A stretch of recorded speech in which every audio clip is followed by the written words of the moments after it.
Hey, and welcome back to another episode of the 3-Day Workweeks podcast. I'm your host, Kate Waldo Jones, and if you've listened to any of the previous episodes, you might know that I had a second podcast called The Simplified Lux Life, and we have an episode that is called Your Easiest Holiday Season Ever. I wanted to share it with you here because it definitely applies to everyone, but especially as a business owner, we can make your holidays a lot easier and more enjoyable, all the things that you really hoped you would get the value out of being an entrepreneur when it comes to special times in the year. It doesn't have to just be the traditional November, December holiday season. It can apply to any time of year, but I hope you enjoy the episode. And if you hear me say things about Simplified Lux Life podcast, that's where it came from. So make sure you check out the show notes and enjoy the episode. Today, we're going to be talking about how to make the holiday season the easiest you have ever had. And this can definitely apply to summer or, spring break, back to school, whatever you want it to apply to. But I have found throughout the years that this is the easiest way to make the holidays go a lot more smoothly, be a lot less stressful, and really have the time and headspace to enjoy the season instead of feeling super stressed, spread thin, going all over the place, and just not actually enjoying it, like the whole point of the holidays. So, if y'all don't already know me, my name is Kate, and I am the creator behind the Simplified Lux Life blog and podcast, where we talk about how to have luxurious things in your life, but way simplified.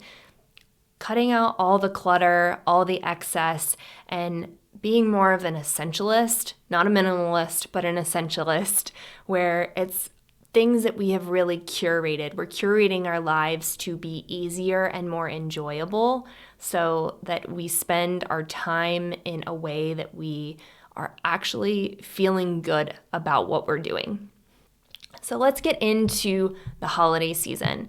Now, just to give you a little bit of background, I grew up around 12. My parents divorced. They moved to different cities. So we were always switching back and forth between holidays and parents. And then when you start dating and you get into serious relationships and you have their parents and their parents might be divorced, and there's different holidays that people celebrate, and different traditions are important to each of you, each family member, all these things, it can get really stressful and it can get really overwhelming, not to mention if you have children, adding all that into the mix. And so I've found that these are some things that make the entire holiday season a lot easier. As I mentioned earlier in the podcast, you can apply this to any time of your year. If you don't know this about me too, I have a business called Kate Waldo & Co. where I am an efficiency expert and systems expert. So I apply those things to all aspects of my life. And this is on a more personal note, how I handle the holiday season in a way that just makes it all go so much smoother. So first thing is, as soon as you can, as early in the year as you know that you have things happening during the holiday season, go ahead and put it on your calendar. I live by my Google Calendar, and my boyfriend and I, we will send each other calendar invites for things that the other person needs to know is happening or that we are both a part of. Sometimes if he sends me things so that I know he's doing XYZ or he's going to be tied up for a period of time, I leave those invites on my calendar. I don't accept or decline them, but it'll just sit there so it won't block up my time, but I see it on my calendar and know that he's busy. So we'll go through, this year we were really on top of it, and we went through in August our holiday calendar, and we had already talked to family about what we were planning to do, but we went ahead and blocked the times that we were going to be out of town, when we were going to be traveling. So not only block the holidays themselves and what you're going to be doing when, but also make sure to block off the travel time so that you give yourself that travel day. I don't know about you, but nothing really gets done, nothing work-wise or anything that's not related to getting ready to go out of town ends up happening on a travel day. So I like to block that and have very low expectations that anything else gets done, especially if you're an entrepreneur or you have kids. You just know there's a lot going to be going on. So blocking off those travel days gives you those bookends to your trip so that you have plenty of prep time to get on the road or on your flight. And then when you come back, you also have some reset time to unpack, get the house clean, get everything put away, get back on your schedule. That makes a really big difference. And then communicating with your family members and friends that you're going to be seeing during the holidays or not seeing during the holidays. We'll get to this in a second about how I handle the holidays now. I've really changed it up. But getting those things on the calendar ahead of time as early as you can helps you fill in everything around that. And we've found too that for John and I, it helps us to plan our schedules and trips around the holiday season, knowing, okay, in November, we're going to be traveling a good bit. In October, we've got a lot of family coming to visit us, so we probably don't want to overcommit to going to events or going out of town for any kind of trips that we know might be really exhausting if we stack all those things together. And it helps with all of our parents that we communicate what we're doing early on so that they have expectations set for, are they going to see us on Thanksgiving? Are they going to see us on Christmas? Are they going to see us around that time? For some people have to take work off. Should they plan to take work off? Are the dogs coming? Are they not? If you have kids, are the kids coming? Who's taking care of them? All of those things. It makes a really huge difference to get those things handled early on. And then we're going out of town these dates. We can't bring the dogs, so we need to book a dog walker, planning that stuff well in advance. I know that our dog walkers, they're already booked up for overnights, like months in early October. They booked up for all of the holidays through the Christmas season. So planning ahead makes everything go a lot easier, and then you can be so much more present and enjoy the holidays more. So first things first, calendar, everything makes it easier once you have that handled, and you can always add to it, but getting those big chunks, especially if you're a business owner, go ahead and mark yourself out of office for the time that you're going to take off. You absolutely should take time off. You need to for your sanity. Make sure that your team, your employees know when they're taking time off, what your expectations are of them. I'm going to do an episode on that over on the 3-Day Workweeks podcast, which is for Kate Waldo and Co., to get a little more in the weeds on how running your business during the holiday season. But handle that calendar as early as you can, update it as you go, share with anyone who is involved in the process. The second thing is gifts. At Simplified Lux Life, I am not a big fan of excess of giving people tons and tons of stuff. Even my loved ones, I just don't buy a lot of excess. I like to give really intentional gifts. So what I do is I have a locked note on my phone that you have to have a password to get into it. And I will write down each person that I plan to buy gifts for during the holiday season. And throughout the year, I have the memory of a goldfish. It can go in one ear and out the other. If I don't write it down or it's not on my calendar, it basically doesn't exist. So it helps me a lot to write down throughout the year gift ideas on a note.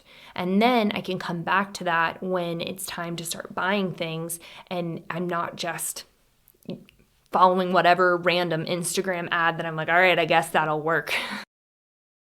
So things are a lot more intentional and they are, more well thought through. I like to give gifts that are really intentional. And also, I find that gifts that are something, great rules of thumb, a gift that is something that you would want to receive is typically a good gift to give.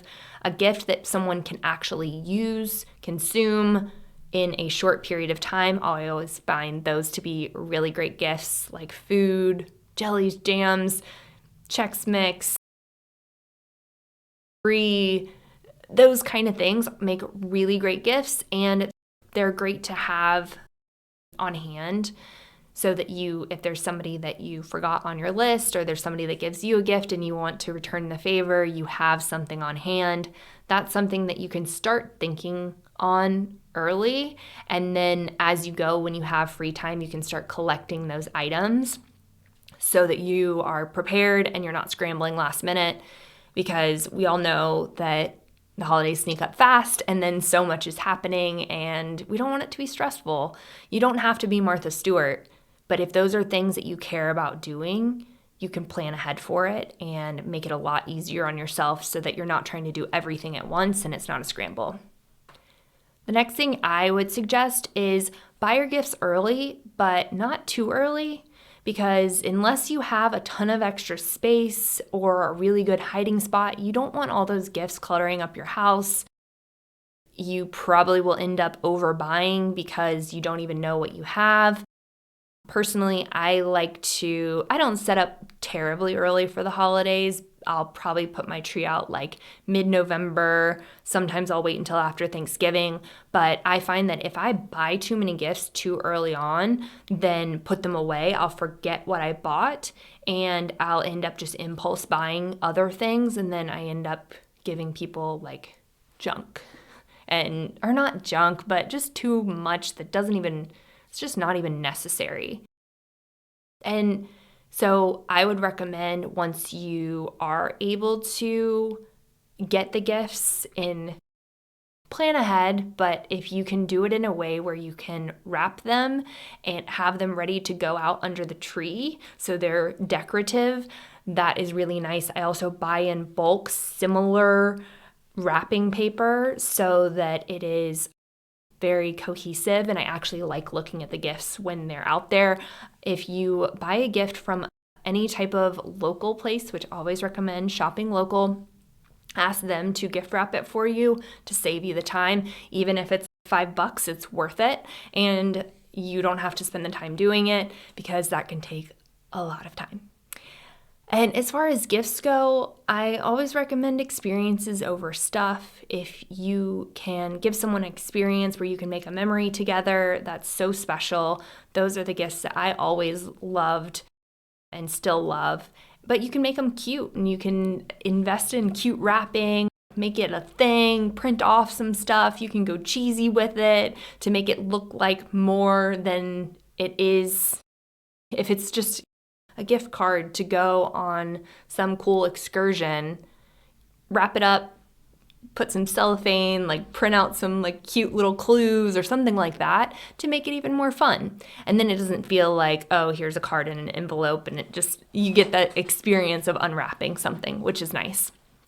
And as I mentioned, wrap the gifts. When you start buying, go ahead and once you get at least 3 or 4 gifts, start wrapping them, get your wrapping stuff together, and then that way you don't have to hide them as much. It depends. If your kids are really sneaky, you know what you have to do to keep those from them. But if they're not too bad, then you can go ahead and wrap, and as soon as you can put them out under the tree so they're nice decorations. And as far as your own stuff, I know this is a little bit taboo, but I find that I love gifts that I ask for that are things, for the most part, I buy whatever I need, but there are things that fall into the category of, oh, I would like to have that, but I don't necessarily want to go out of my way to buy it for myself. Those often make really great gifts, and with my family, we have an understanding that we just tell each other what we want, and that prevents a lot of extra pajamas and dish towels, those kind of things. It's not like just you end up with crap or things that you don't want, or somebody tries to be really thoughtful, but had you told them that you really wanted a Kindle for Christmas, that they would have loved to get that thing for you instead of buying you like 3 random things that they saw when they were on a trip. Use that at your own discretion and communicate so that people don't think you're saying, buy me this gift. It obviously works better with people who are the most close to you. I do think that we should have like friend registries. You can do that on Amazon. You can make a list. I think if you like had that with your friends where you could say, here's my registry. If you ever want to buy me a gift, you can, which I don't know.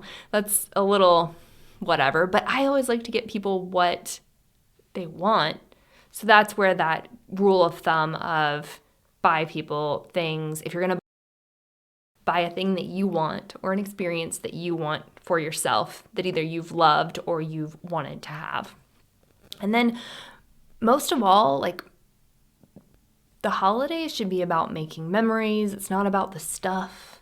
So think about the small things that make the holidays special to you. Talk with your loved ones about what are some traditions that they really liked or that they always wish that they had done, and start to put those in place. Whether that's baking cookies or drinking hot chocolate and driving around to see the Christmas lights, looking at all the old Christmas cards, those kind of things. Have an idea. You can have a list. If you're like me, make lists. Like that's how I operate. So it helps me a lot to have those things to refer back to. Otherwise, I just get stuck in routine and don't end up doing anything special, or go the opposite end of the spectrum and feel like I need to do some big grandiose thing, get tickets to the Nutcracker and have a fancy dinner out and all those things. Nothing wrong with that if that's something that you want to do, that you plan to do, but it's great if you can plan ahead so that you don't feel obligated to do something big and over the top just to make the season memorable. When you're out at the grocery store, go and pick up the ingredients for baking cookies so that you have it on hand, or for making some homemade chocolate for later when you go and watch the lights, so that it can be something that's impulsive, but you already have a lot of the pieces, so it doesn't have to be too much of a big deal to make it happen. And yeah, just think about what makes the holiday season special to you. If there are new traditions that you want to start, like doing some kind of charitable act of some kind, whether that's volunteering somewhere or making Christmas cards or Hanukkah cards or whatever holiday cards, and you want to start those new with your family, do that. Feel like you can and create those new memories.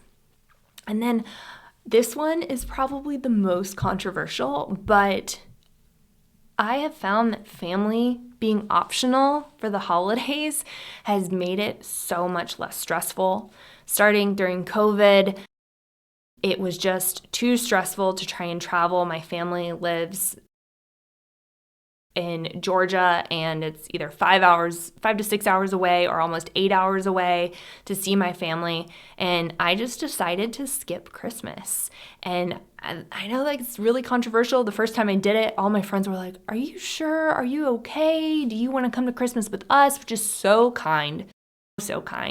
But I found that it was so nice to skip Christmas because I could just do what I wanted to do on that day, and I've kept that tradition going, and it makes it so much less stressful. There's something about family and the actual day of the holiday. I don't know about you guys, but it just makes it so stressful to try and plan to see all the family in one day and do all the things, get all the traditions in one day. And when you spread it out, it makes it feel like the season is lasting long, like the good parts of the holiday season are lasting longer. And ultimately, your peace is what is the most important. So if your family doesn't light you up, you don't have to spend all, if any, of your time during the holidays with them. I'm giving you a permission slip that you don't need from me. But if you needed to hear it, this is your permission slip to skip the holidays if you want. If it doesn't light you up, go do the things that you want to do, make new memories, have different traditions that you want to do now.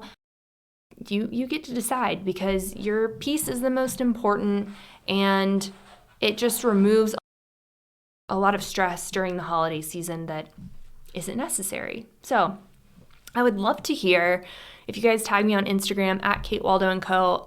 Tag me and let me know what you're doing to make your holiday season easier. I want to hear your life hacks for this, because I'm always learning and refining these things. But I hope this was helpful for you. I hope you enjoy it.